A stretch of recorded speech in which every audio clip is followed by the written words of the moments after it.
Hi everyone, let's solve question number 19. Customers calling up a call center often need to wait before being attended to. In order to study the waiting time of customers, data were collected on waiting times of 200 calls.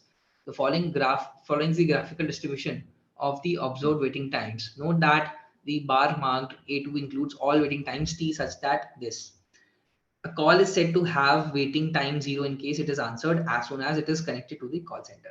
Now we have to find the lowest possible value of the average of the observed waiting times is close to. Okay. Now what we have been given is the frequency table, and this is the bin over here. So basically in 0 to 10 range.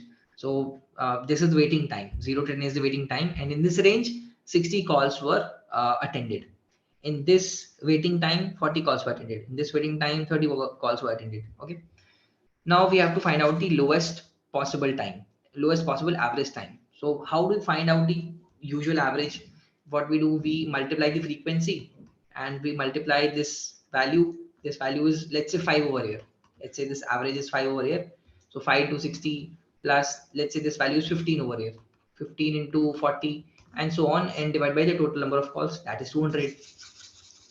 But the trick over here is we have to find out the lowest possible. Okay. Lowest possible would be the case when in this case, in this particular case, they are answered as soon as they have called. Okay, so that would be 0.